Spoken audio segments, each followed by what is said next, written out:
નમસ્કાર વિદ્યાર્થી મિત્રો, છેલ્લા પીરિયડમાં આપણે જોયું હતું કે સંરક્ષી બળ કોને કહેવાય, અસંરક્ષી બળ કોને કહેવાય, અને સંરક્ષી બળને અંદર એક નવો કન્સેપ્ટ આવે છે જે સ્થિતિ ઉર્જા.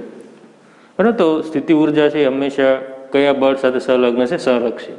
સંરક્ષી બળની વિરુદ્ધમાં જ્યારે કાર્ય થશે ત્યારે એ કાર્ય પદાર્થની અંદર સ્ટોર થાય છે, જેને આપણે એની સ્થિતિ ઉર્જા કહેવી છે. બરાબર, અસંરક્ષી બળમાં ઉર્જા છે સ્ટોર થતી નથી. અસંરક્ષી બળની વિરુદ્ધમાં જે કંઈ કાર્ય થાય અથવા અસંરક્ષી બળ જે કાર્ય કરશે એ હંમેશા ઉર્જાનો વ્યય કરશે. જ્યારે સંરક્ષી બળ શું કરે છે? જે કંઈ કાર્ય કરશે એ એમાં સ્ટોર કરશે પદાર્થની અંદર, અને પછી એ ઉર્જા છે આગળ કાર્ય માટે આપણે યુઝ કરી શકીએ છીએ. બરાબર, તો આગળનો જે ટોપિક છે આપણો આજનો, યાંત્રિક ઉર્જા. યાંત્રિક ઉર્જા એટલે શું એની આપણે વ્યાખ્યા પહેલાં કરશું. તો યાંત્રિક ઉર્જા છે એને ઇંગ્લિશમાં મિકેનિકલ એનર્જી કહેવાય. તો યાંત્રિક ઉર્જા અથવા પદાર્થની કુલ ઉર્જા પણ આને કહેવાય. યાંત્રિક ઉર્જા અથવા એની કુલ ઉર્જા. યાંત્રિક ઉર્જાને કુલ ઉર્જા પણ કહેવાય. તો કુલ ઉર્જા એટલે શું? તો કે પદાર્થની સ્થિતિ ઉર્જા અને ગતિ ઉર્જા. પદાર્થની સ્થિતિ ઉર્જા અને ગતિ ઉર્જાનો સરવાળો કરતા જે ઉર્જા આપણને મળશે એને એની કુલ ઉર્જા અથવા યાંત્રિક ઉર્જા કહેવાય. તો એની વ્યાખ્યા છે યાંત્રિક ઉર્જાની. પદાર્થની સ્થિતિ ઉર્જા અને ગતિ ઉર્જા સરવાળાને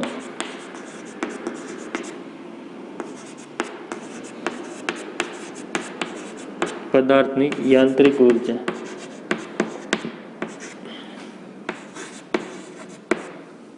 કહે છે. બરાબર, ગતિ ઉર્જા અને સ્થિતિ ઉર્જા. તો યાંત્રિક ઉર્જા છે એને આપણે ઈ દ્વારા દર્શાવશું. ઈ ઇઝ ઇક્વલ ટુ ગતિ ઉર્જા પ્લસ સ્થિતિ ઉર્જા. આ એની યાંત્રિક ઉર્જા થઈ ગઈ. ચલો, એની પછી ભણવું છે યાંત્રિક ઉર્જાનું સંરક્ષણ, એટલે કે યાંત્રિક ઉર્જા સંરક્ષણનો નિયમ. યાંત્રિક ઉર્જા સંરક્ષણનો નિયમ.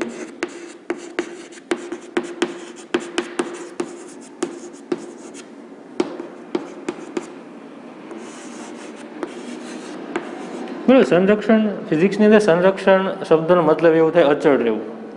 બરાબર, તો જ્યારે કોઈ પદાર્થ ઉપર સંરક્ષી બળ દ્વારા કાર્ય થાય છે ત્યારે એ પદાર્થની યાંત્રિક ઉર્જા અચળ રહે છે, એની યાંત્રિક ઉર્જા બદલાતી નથી. ધારો કે કોઈ પદાર્થ છે એ ઉપરથી નીચે આવે છે, તો અહીંયા જે બળ છે એ કાર્ય કરશે. કયું બળ કાર્ય કરશે? ગુરુત્વાકર્ષી બળની અસર નીચે ઉપરથી નીચે આવે છે તો બળ કાર્ય કરશે. તો ગુરુત્વાકર્ષી બળ કેવું છે? સંરક્ષી. તો આ સંદર્ભમાં એની જે યાંત્રિક ઉર્જા છે અચળ રહેશે. એટલે કે ઊંચાઈએ જે યાંત્રિક ઉર્જા હશે અને ત્યાંથી નીચે આવ્યો જમીન ઉપર, તો જમીન ઉપર જે એની યાંત્રિક ઉર્જા છે બે કેવી હશે? સમાન હશે, એવું કહેવા માંગે. એની યાંત્રિક ઉર્જા બદલાતી નથી. પણ કન્ડિશન શું? કયા બળ દ્વારા કાર્ય થવું જરૂરી છે? સંરક્ષી બળ. જ્યારે કોઈ પદાર્થ ઉપર સંરક્ષી બળ કાર્ય કરશે ત્યારે પદાર્થની યાંત્રિક ઉર્જા અચળ રહે છે. આને યાંત્રિક ઉર્જા સંરક્ષણનો નિયમ કહેવાય છે. તો એનું વિધાન લખ્યું છે. પદાર્થ પર સંરક્ષી બળ દ્વારા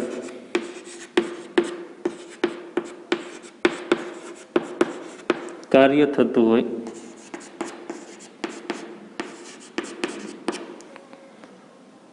ત્યારે પદાર્થની યાંત્રિક ઉર્જા અચળ રહે છે.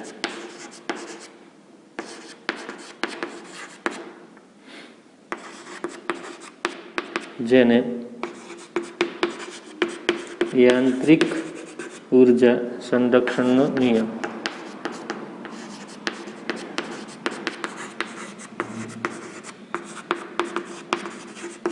કહે. બરાબર, એની યાંત્રિક ઉર્જા બદલાતી નથી. પરંતુ ધારો કે સંરક્ષી બળની જગ્યાએ અસંરક્ષી હોય તો શું થાય? તો જો કોઈ પદાર્થ ઉપર અસંરક્ષી બળ દ્વારા કાર્ય થાય તો એની યાંત્રિક ઉર્જા ઘટે છે. લખી નાખ્યું. જો પદાર્થ પર અસંરક્ષી બળ દ્વારા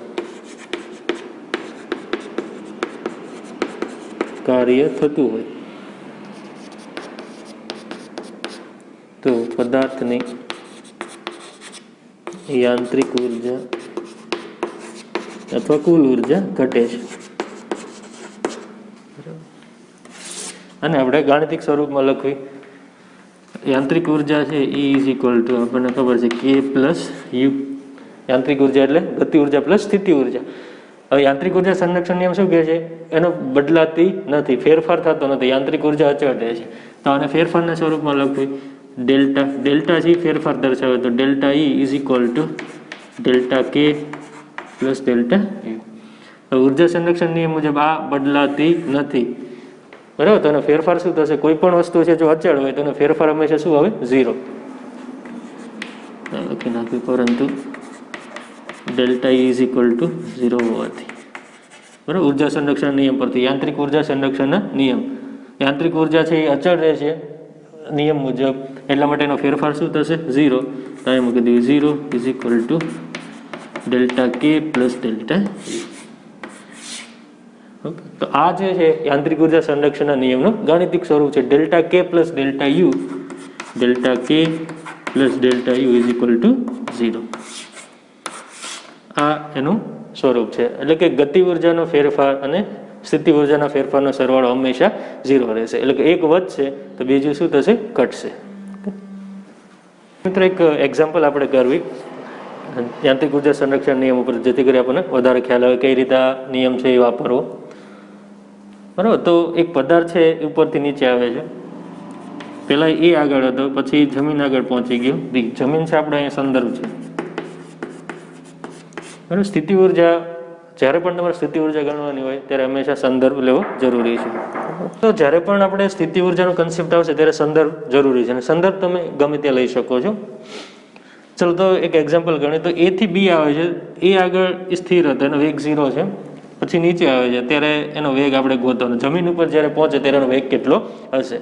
તો અહીંયા વિદ્યાર્થી મિત્રો જે કાર્ય થાય છે, પદાર્થ ઉપરથી નીચે આવે છે, એમાં જે કાર્ય છે એ ખાલી mg કરે છે, અને mg આપણને ખબર છે કેવું? સંરક્ષી બળ છે. તો સંરક્ષી બળ દ્વારા કાર્ય થાય છે. તો જ્યારે સંરક્ષી બળ દ્વારા કાર્ય થાય તો એની સ્થિતિ ઉર્જા, એની યાંત્રિક ઉર્જા હંમેશા અચળ રહેશે. તો આપણે શું કરો? A આગળ પદાર્થની યાંત્રિક ઉર્જા ગણો અને B આગળ યાંત્રિક ઉર્જા સમાન થશે. તો એ લખવી યાંત્રિક ઉર્જાના સંરક્ષણના નિયમ પરથી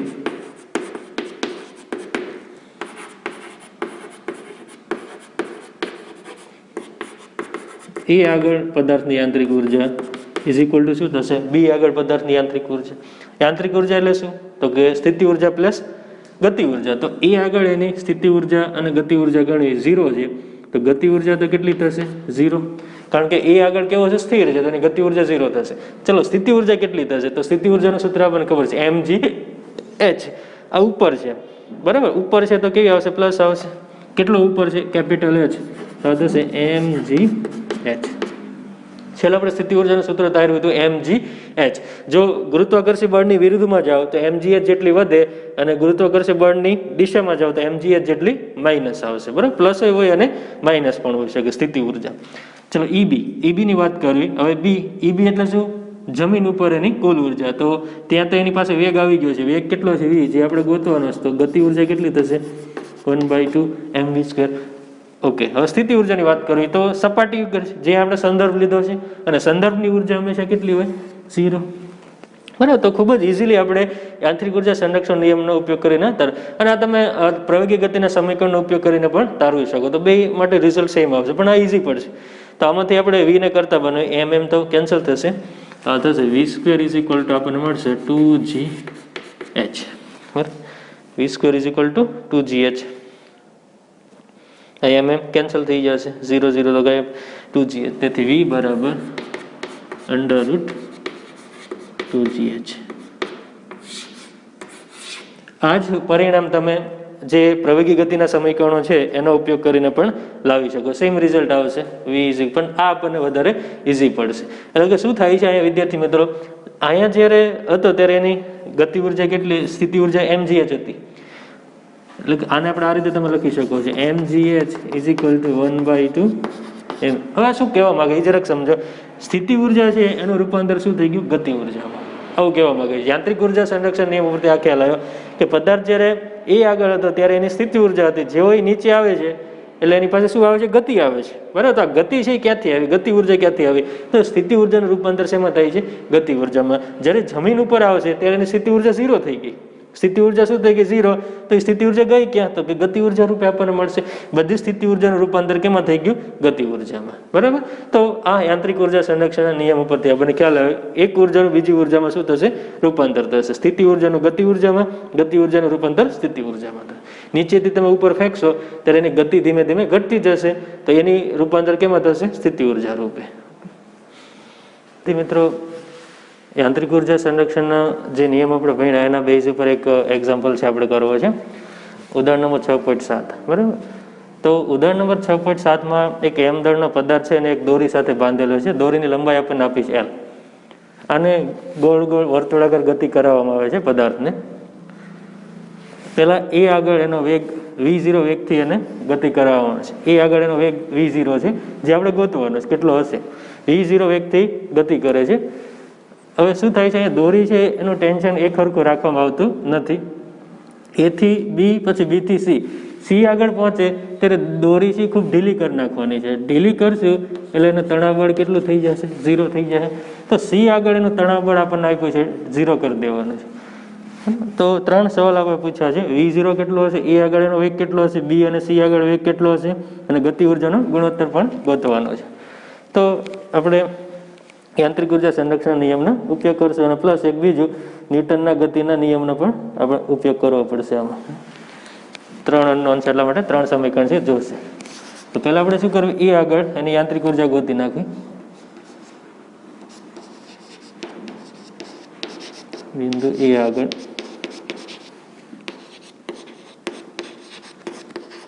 પદાર્થની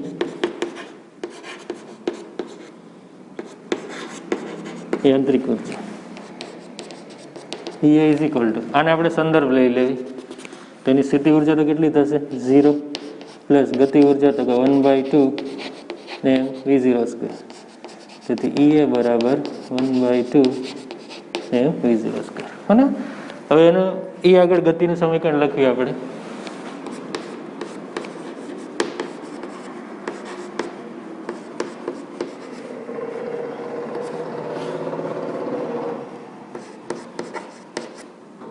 ગતિનું બીજું સમીકરણ ન્યૂટનનો બીજો નિયમ.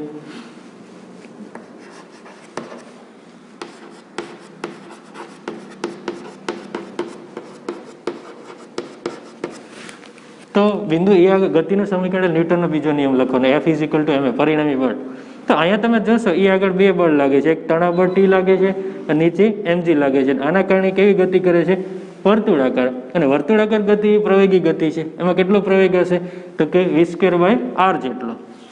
તો અહીંયા તમે પરિણામી બળ ગોતશો તો કયું બળ મોટું હશે? આ રીતે વર્તુળાકાર ગતિ કરે છે તો કયું બળ મોટું હોવું જોઈએ? તણાવ બળ T.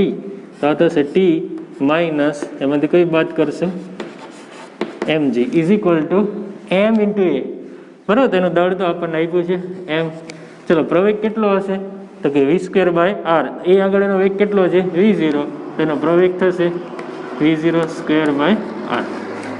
ઓકે. r એટલે શું થશે? ત્રિજ્યા. તો અહીંયા ત્રિજ્યા તરીકે l છે તો સીધો l મૂકી દો, l, બરાબર. તો આ થઈ ગયું ગતિનું સમીકરણ. m ઇન્ટુ a, વર્તુળાકાર ગતિ પ્રવેગી ગતિ છે જેનો પ્રવેગ થાય v²/r. તો એ આગળ એનો વેગ કેટલો છે? v0. તો v0 અને વર્તુળ માર્ગની ત્રિજ્યા કેટલી થશે? l, બરાબર. એટલા માટે અને કેન્દ્રગામી બળ પણ કહી શકાય, બરાબર. તો આ રીતે પણ તમે વિચારી શકો કેટલું કેન્દ્રગામી બળ જોશે એ આગળ. તો કે m v²/r એ કોણ પૂરું પાડશે? તો કે T માઇનસ mg. તો આ રીતે પણ વિચારી શકો, બોલી શકો. ચલો, તો આ 2 સમીકરણ આવી ગયા. હવે શું કરવી? આવી જ રીતે આપણે બિંદુ C માટે પણ લખવી. બિંદુ C આગળ 2 વસ્તુ લખી નાખવી.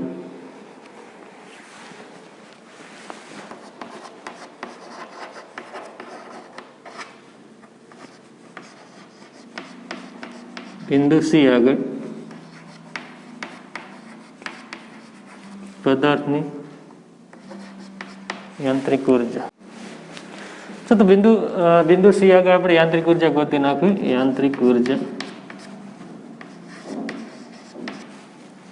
એને આપણે કહી દેવી EC. તો સ્થિતિ ઉર્જા કેટલી થશે? તો આની સાપેક્ષમાં કેટલો ઊંચે છે? તો આ L અને બીજું L, એટલે કેટલી ઊંચાઈ થશે? 2L. તો આ થશે mg2l આટલી સ્થિતિ ઉર્જા આવશે પ્લસ ગતિ ઉર્જા. વેગ કેટલો ધાર્યો છે vc જે આપણે ગોતવાનો છે. ગતિ ઉર્જા આવશે 1/2 m vc². તો આ થઈ ગઈ યાંત્રિક ઉર્જા. હવે ગતિનું સમીકરણ લખી નાખી. બિંદુ સી આગળ ગતિનું સમીકરણ લખતા તો ત્યાં તમે જોશો તો નીચે ગુરુત્વાકર્ષી બળ તો હંમેશા નીચે જ આવશે mg. અને અહીંયા તણાવબળ છે નહીં, દોરી ઢીલી કરી નાખી છે એટલે તણાવબળ 0 થશે. તો ખાલી એક જ બળ લાગશે mg is equal two m vc²/r. બરાબર, m vc²/r થઈ જશે. તો આમાંથી vc આપણને મળી જશે, mm કેન્સલ, તો vc બરાબર થશે √gl. તો એક સવાલ આપણને મળી ગયો, vc થઈ ગયો આપણે. બરાબર, હવે આ જે vc ની જે કિંમત છે એ આપણે આ સૂત્ર મૂકી દઈએ અથવા શું કરે હવે આ બેને સરખાવી દઈએ આપણે. આને સમીકરણ 1 કયો અને સમીકરણ 2. આની કઈ જરૂર નથી, આ તમે ન લખો તો પણ ચાલશે. એમને આપણને સોલ્વ થઈ જાય, 3 સમીકરણ ઉપર જ મળી જશે. બરાબર, તો સમીકરણ 1 અને 2 ને સરખાવી દેવી.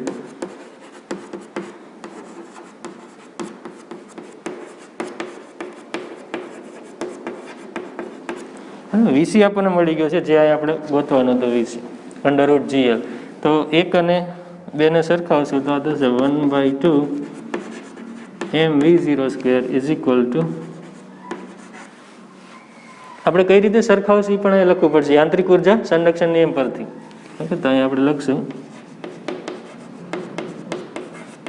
યાંત્રિક ઉર્જા સંરક્ષણના નિયમ પરથી સમીકરણ 1 અને 2 ને સરખાવી શકાય, કારણ કે યાંત્રિક ઉર્જા બદલાતી નથી.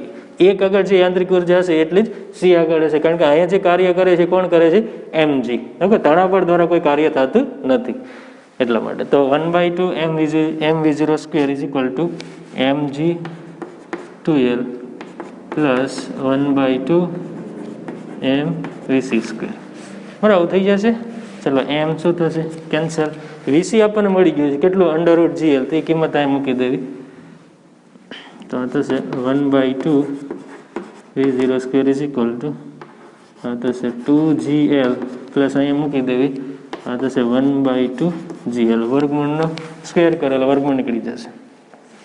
હવે લસા લઈ લઈએ, 2 લસા, 2 ને 2 4gl પ્લસ 1gl એટલે 5gl. તો આ થશે 5/2 gl અને આ બાજુ આવશે 1/2 v0². બરાબર, અહીં vc ની કિંમત આપણે મૂકી છે. કારણ vc is equal two √gl. બરાબર, vc ની કિંમત મૂકી દીધી છે. vc આપણને મળી ગયો છે તો v0 ગોતવાનો છે. આ 2 કેન્સલ, તો v0 આપણને મળશે √5gl. બરાબર, તો અહીંયા જે સ્પીડ હતી કેટલી હતી? √5gl. અહીંથી જ્યારે અહીંયા પહોંચ્યો ત્યારે એની સ્પીડ કેટલી થઈ ગઈ? √gl ઘટી ગઈ. બરાબર, એવી જ રીતે હવે બી આગળ પણ આપણે ગોતવાની છે.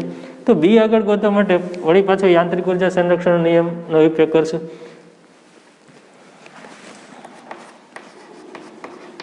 લખી નાખ્યું યાંત્રિક ઉર્જા સંરક્ષણના નિયમ પરથી તમે એ અને બી ની સરખાવી શકો, બી અને સી ની સરખાવી શકો, કોઈ પણ સરખાવે. તો આપણે એ અને બી લઈ લેવી.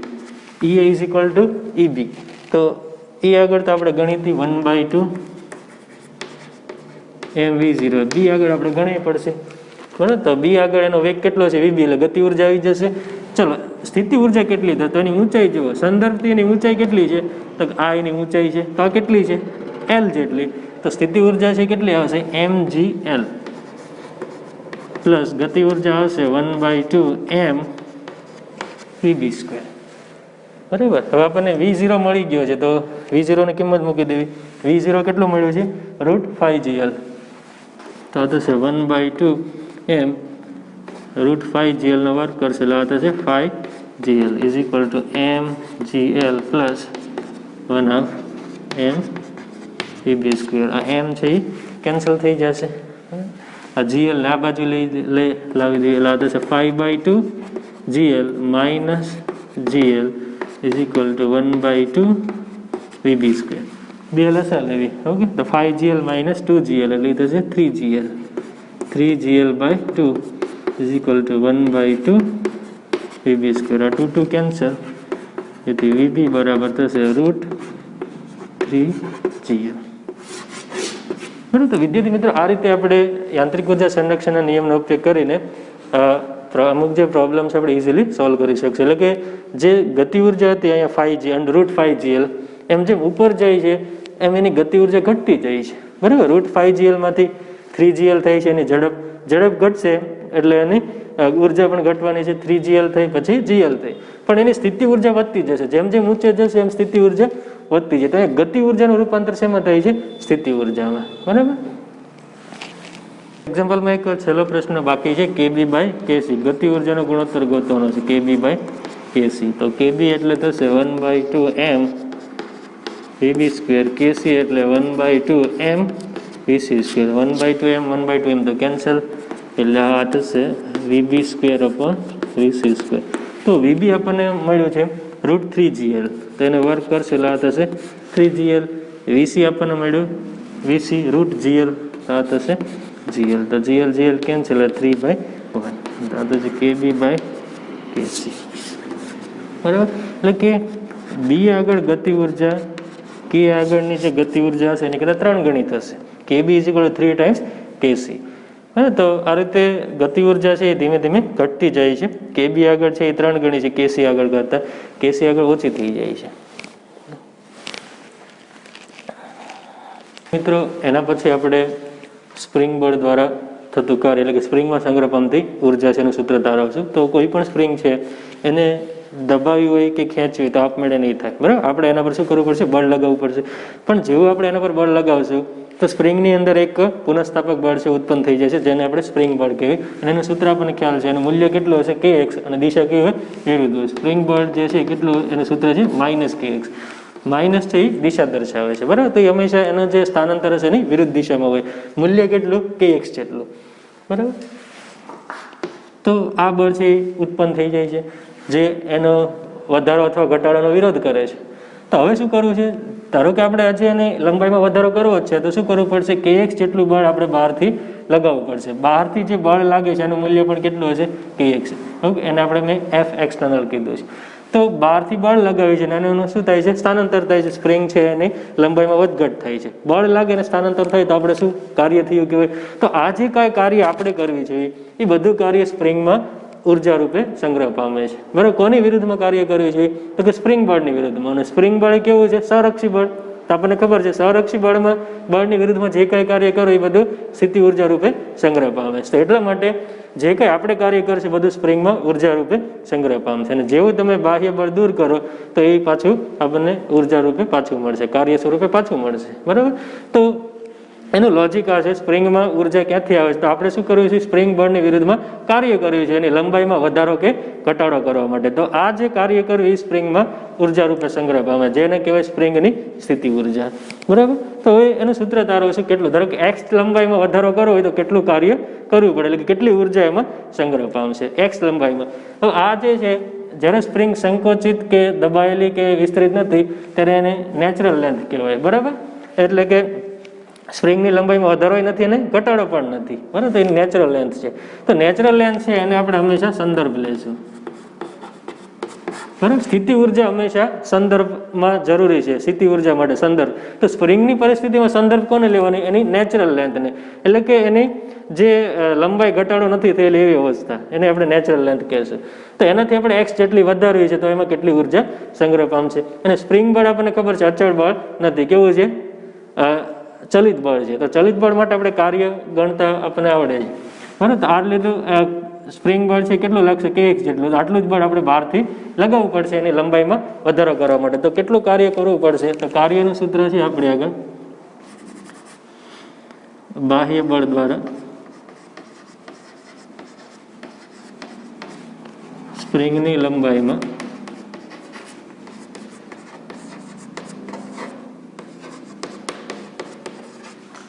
એક્સ જેટલો વધારો કે ઘટાડો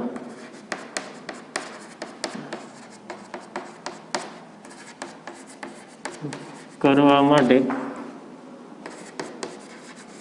કરવું પડતું કાર્ય, એ કાર્ય આપણે ગણી નાખ્યું. ડબલ ઇઝ ઇક્વલ ટુ સંકલન F E external dot into DX. તો અહીંયા જે આપણું સ્થાનાંતર છે એક્સ દિશામાં થાય છે, બરાબર. આપણું જે સ્થાનાંતર છે આ દિશામાં છે અને બળ પણ એ જ દિશામાં લાગે તો ડોટ છે એ કેટલો આવશે? 0 આવશે. એફ કોસ 0, બરાબર. એફ ડોટ ડીએક્સ આપણે ભણ્યા હતા. એફ ડોટ ડીએક્સ ચલિત બળ હોય ત્યારે સંકલન યુઝ કરીશું. ક્યાંથી કે આપણે સંકલન કરીશું? નેચરલ લેન્થથી. નેચરલ લેન્થ એટલે એક્સની કિંમત કેટલી થશે? 0. ત્યાંથી કેટલી લંબાવવાની છે? એક્સ. તો 0 થી એક્સ, તો 0 થી એક્સ સુધી એનું સંકલન કરી નાખશે એટલે આપણને કાર્ય આવશે. ચલો તો આ થઈ ગયું 0 થી એક્સ. એક્સટર્નલ કેટલું લગાવવાનું છે? તો કે સ્પ્રિંગ બળ જેટલું કે એક્સ ઇન્ટુ ડીએક્સ. કે તો બહાર આવી જશે. સંકલન 0 થી એક્સ એક્સ ડીએક્સ. ચલો એક્સનું સંકલન શું થશે? X square by 2. 0 થી એક્સ. લિમિટ મૂકી દે અપર માઇનસ લોઅર, તો આ થશે કે 1/2 કે એક્સ સ્ક્વેર. તો આટલું કાર્ય કરવું પડશે અને આ જ કાર્ય એની સ્થિતિ ઉર્જા રૂપે સંગ્રહ પામશે. તો જો કોઈ સ્પ્રિંગ છે